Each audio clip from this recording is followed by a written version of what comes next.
everybody, it's Dr. May. Welcome to our video today. This is a topic which you may have heard about before, and it's called grounding yourself. Okay, this is a really important exercise that we could do in order to make us feel less anxious and more solid and more calm and focused and all that good stuff. All right, so I'm sure you might have heard of this in other contexts, but Sensorimotor Psychotherapy really does have a lot of good information to offer about grounding yourself. So I'm going to share their version of that with you today. Okay, so as you can tell, it has to do with putting your feet on the ground and feeling the weight of gravity and feeling our connection to the earth. Okay, so what is grounding exactly? All right, so you might have heard different things about grounding. You might have heard about the 5, 4, 3, 2, 1 exercise where you kind of direct your sensory perceptions outward. This is a very specific definition that we're going to be using today. Okay, so grounding involves putting our feet flat on the floor as we sit or stand. Okay, and mindfully putting our attention to that feeling of the heaviness of our feet on the floor, and it's being supported by the earth. Okay, and we're going to kind of try to direct the energy of our body downward. So if you think about it, when you feel anxious, you tend to feel, or tense, you tend to lift upward. You tend to tense away from the ground. So in order to feel calmer and more solid, you have to allow your body and center of gravity to sink back into the ground. And that grounding, that settling, is associated with being a little bit more relaxed rather than kind of pulling away and into your head and all that kind of stuff. All right, so as it says under the tip portion here, to relax the tension of our bodies so we can let our bodies yield to the support of the ground. So allow ourselves to be embraced by that gravity. Okay, so if you look at the picture, it's that rooting feeling.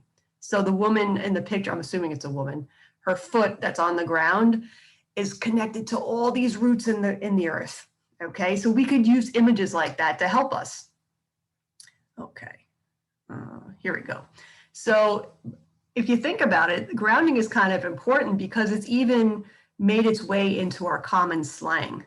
So if somebody's down to earth, they're kind of like connected with the earth. They're kind of with it. They get it. They're keeping it real, you know, and that's about being grounded in a way, keeping your feet on the ground, standing on your own 2 feet.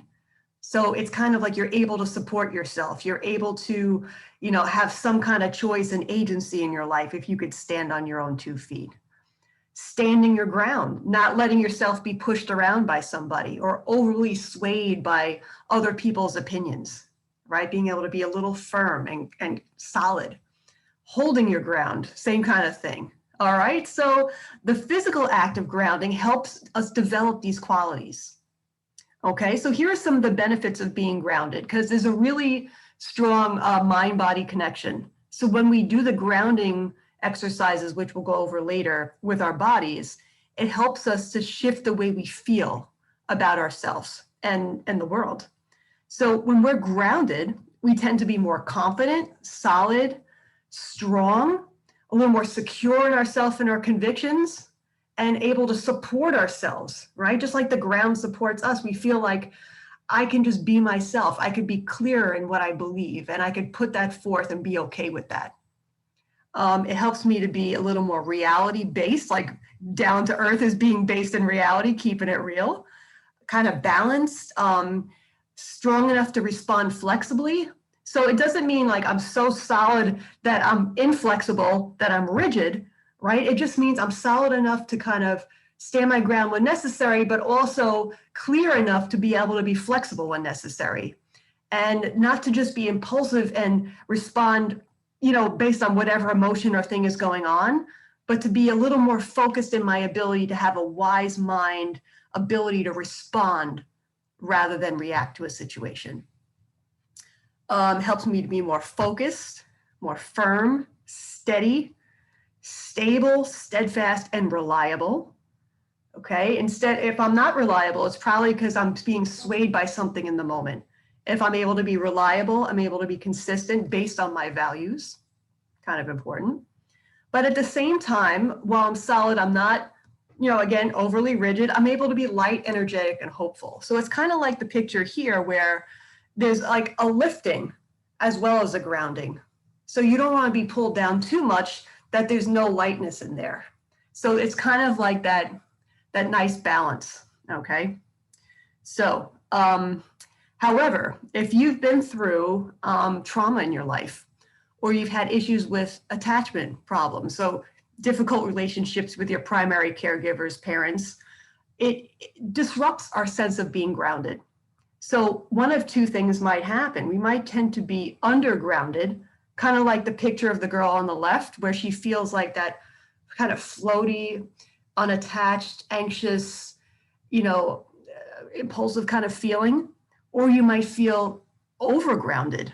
So like the picture of the boy on the right, you might feel like the weight of the world is on top of your shoulders. You might feel weighed down by life, depressed, heavy, stuck.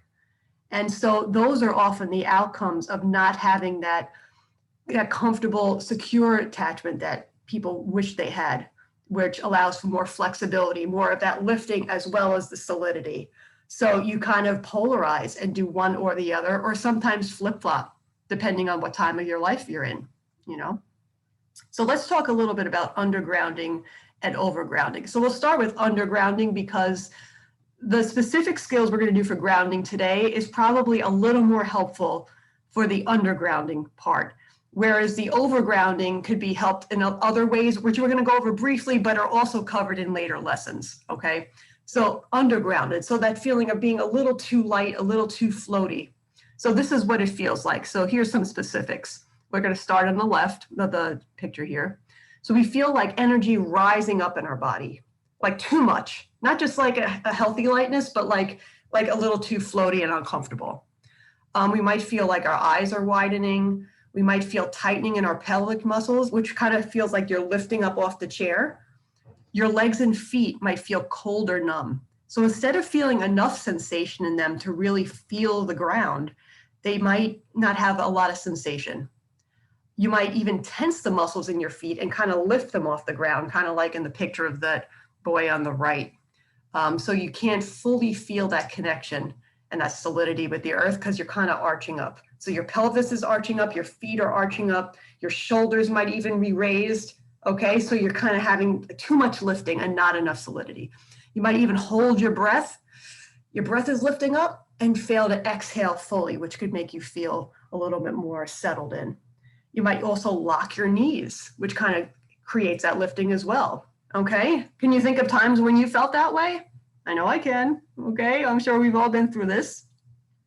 Okay, so here's some of the emotional and cognitive impacts of feeling undergrounded, or ungrounded rather. So you can probably call it either way, ungrounded, undergrounded. So see if any of these seem familiar to you. So you might feel hypo-aroused. So when we talked about the window of tolerance, hypo-arousal is feeling like your arousal is too low. Like you're kind of like too low energy, you're kind of disconnected, you're numb, you're kind of heavy, depressed, that kind of thing, hypo-aroused. You might feel kind of scattered, spacey, like fading away, off balance, okay? You might have a hard time focusing and concentrating. Your attention span might not be that great. Might be easily distracted or overly absorbed by your thoughts, okay? So even your thoughts aren't focused and grounded. Your thoughts are kind of out there too, okay? Emotionally, might be emotionally dysregulated, anxious, edgy, worried, impulsive, and reactive, okay? We mentioned impulsivity before. So when you're impulsive, you're just swayed by the emotion of the moment rather than a clear thought process and your wise mind values. You also, in terms of your self-image, you might feel insecure, not really clear about who you are, maybe like more likely to be swayed and by the needs of other people, or like trying to meet their needs rather than your own needs. Maybe you're not even sure what your needs are. Maybe you're not clear about what you're about. So you always feel like you have to prove yourself to be good enough because you're not okay with who you are just as a person. And even at times you could be more vulnerable to accidents because if you're not fully in the moment, and fully paying attention and present, you could easily make some mistakes and trip, or get into a little car accident or something like that. So if you feel like, gee, I'm one of those klutzy, clumsy people, part of it might be because you're not grounded enough. I'm sure there's other reasons as well, but that could play into that sometimes. Okay, now I'm going to flip to the other side, the other end of the dialectic, so to speak. So now this is being overgrounded. So let's look at the body language. Can you see the pictures here? That's that heavy, plodding, hard to move, hard to walk, just like dragging your feet with too much effort kind of a feeling. Kind of like that feeling like a weight is pulling you down too much into the ground, like you're missing the lightness, right? So you might be moving slowly, like everything takes a lot of effort. All right, so here's some feelings and beliefs that go along with this. So a little different from the other one. So like I was saying before, so heavy, like the weight of the world on your shoulders heavy. Okay, so world on your shoulders, fixed, immovable, stuck, can't take action. You feel like it's too hard just to make the next move, just to make that choice, just to get up and take care of a little chore, just to make that phone call, to make your bed. Oh, everything feels like an effort. You might feel like you're stuck in a tedious situation. Maybe you're in a bad relationship or a bad job, and you don't have the energy to get yourself out of it.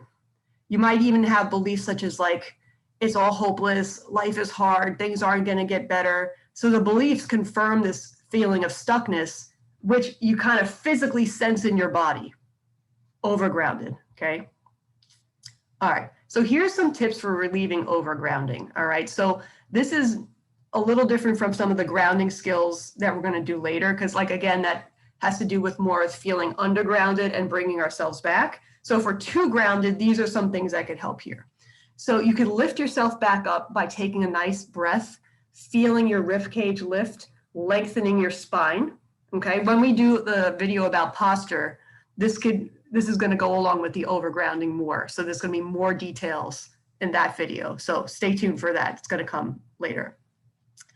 Increasing movement, feeling like a little more lightness in your step by pushing off your toes and your feet. So instead of that heavy plodding step, you're going to try to make a spring in your step by pushing off your toes when you walk and maybe swinging your arms and creating a little more lightness. You could experiment different types of movement too, like it says here, running, walking, skipping, jumping, dancing, things like that, okay? You could also massage your feet to increase the sensation and maybe get a little more energy there. So instead of it feeling dead and heavy, like rubbing your feet might make it a little bit more alive feeling. Okay, so now we're at the exercise portion here. So these are specific grounding exercises that you can try, and try them out, see how they feel to you. Okay, be your own scientist and experiment a little bit. Okay, so the most obvious one is going to be the feet on the floor exercise. And as we do these exercises, we're going to pay attention to how our building blocks are impacted. So the important thing is before you do the exercise, to check in on your building blocks. So where are my thoughts at? What's my current body sensations? And what are my current emotions? So you just do a mindful check-in before you do the exercise. And then we'll try this. So as it says here, we're going to sit kind of like the person in that picture. So just sit in a chair with your feet flat on the floor. And try 1 foot at a time so you could feel a difference. So take 1 foot and press that 1 foot firmly into the floor and feel the muscles that are impacted. So you could probably feel all different muscles in your legs and even your buttocks, and perhaps even all the way up to your abs, to your back, right? I'm doing it right now and I could feel all kinds of muscle groups engaged just by pressing 1 foot on the floor. And then you can notice the difference with the other foot that's not on the floor. And I don't know, but if you try it, I'm experiencing this right now as I'm doing it. I definitely feel much more solid in my body on the side where I'm pressing my foot on the floor. So I feel more floaty on the right side where my foot's just normal, and much more connected on the side where my left foot is pressing into the floor. Okay. And you know, you could just keep sensing the difference and maybe even then try both feet on the floor and see how that impacts your whole body. And then once you do that, just go back to the building blocks again and recheck. So doing this exercise, did that impact your thoughts, your overall body sensations, and or your emotions? All right, so now we're gonna call this exercise attention on your feet, okay? And again, we're gonna check in the building blocks before and after. So first, we're gonna do a standing exercise. So before we were sitting, now we're gonna try standing. So when you stand, just stand like the guy in the picture with your feet about hips width apart, and just standing there, notice the feeling on your feet. You don't have to do anything special right away. Just take your attention and shine a light on your feet with your attention. So you could feel all different parts, your toes, the pads of your feet, your heel, the tops of your feet. You know, you could notice things like it says here, such as the temperature. Is there parts of your feet that feel warmer or cooler? Are there parts that are tired or achy or in pain? Or even is there some parts that you don't feel much at all? Maybe there's some numb parts. And that's okay. It's just, it is what it is, right?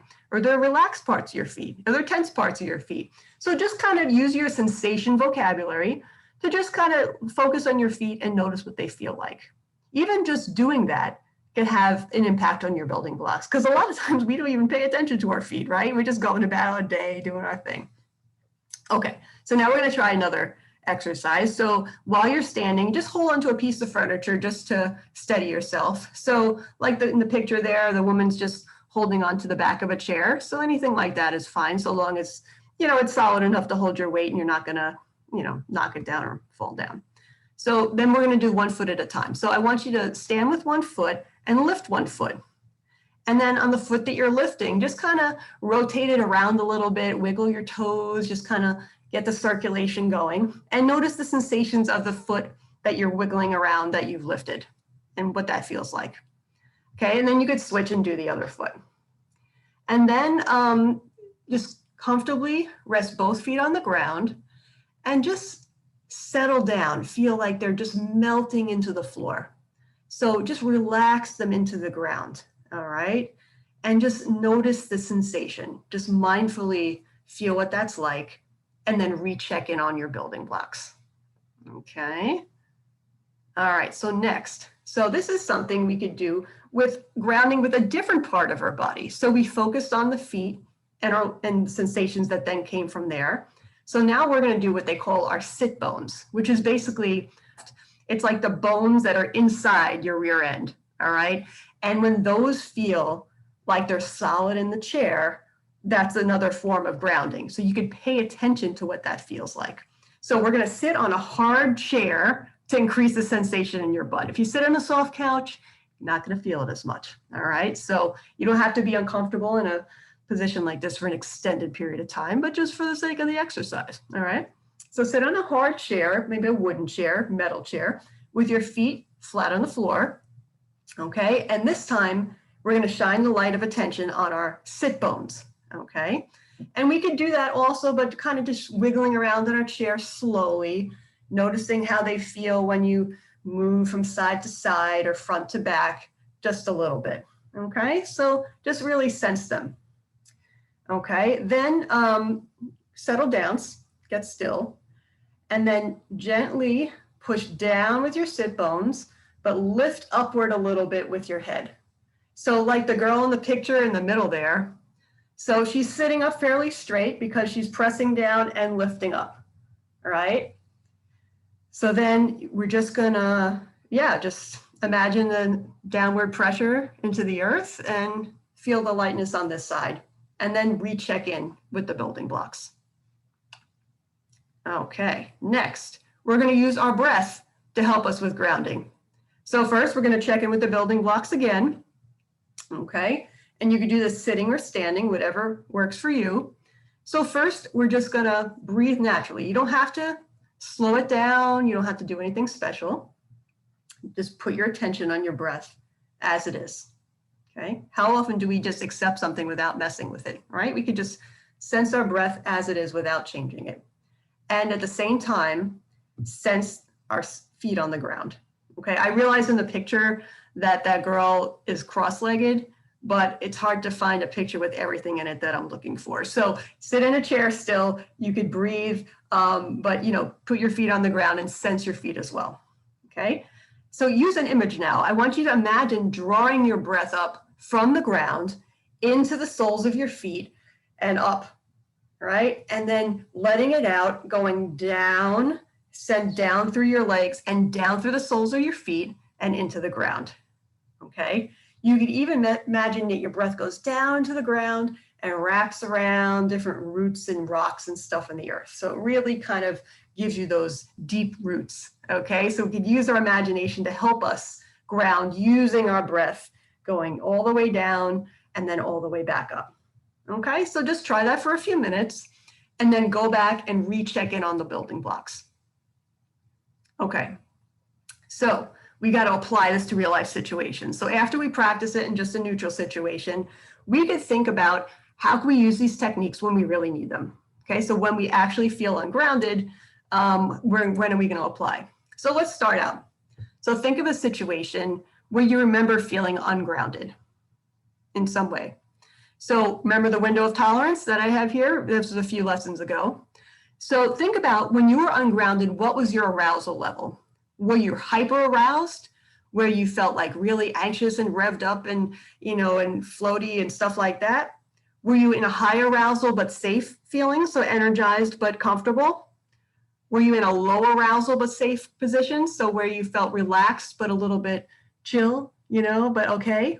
Or were you in a hyper-arousal threat situation where you felt like, you were shutting down and you were numb and you were kind of playing dead, you were dissociating, blocked out? So when you were ungrounded, were you in the high arousal zone or were you in the low arousal zone? Okay. So as you put yourself in that situation and reimagine it and re-feel it, how is that impacting your building blocks? Okay. So thoughts, emotions, body sensations. Then think about, okay, if I were there in that situation right now, what grounding resource could I have used? So think about the ones we just went over and which one would have made sense for me in that situation, which might have helped me get back into my window of tolerance, so my comfortable arousal zone. Okay, so now I want you to reimagine that situation. And then this time in your imagination, I want you to imagine that you used your grounding resource. So I felt ungrounded, I felt uncomfortable, and now I use my grounding resource. So how might that have impacted my building blocks? I bet they're a little different, right? Okay, so now to cope ahead, to prepare for the future, think about 3 situations you might face coming up soon where you might benefit from using grounding resources.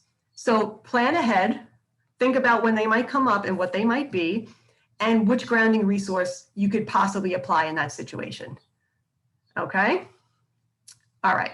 So now we're going to differentiate a little bit between the grounding resources that might help us best with hyperarousal versus hypoarousal, because they might be a little different depending, right? Because hyperarousal tends to be a little undergrounded, hypoarousal tends to be a little more overgrounded. So it may not be the same strategy for the different situations. So you have to test it out. So think about a situation or person that triggers hyperarousal for you. Okay, and think about what body signals let me know that I'm in that higher hyperarousal zone. Okay, so if you want to review this, go back to the video about the window of tolerance and you might jog your memory. So think about when you're hyper aroused, what grounding resource that we went over today might work best for you. And then try it out in a real life situation when you're hyper aroused.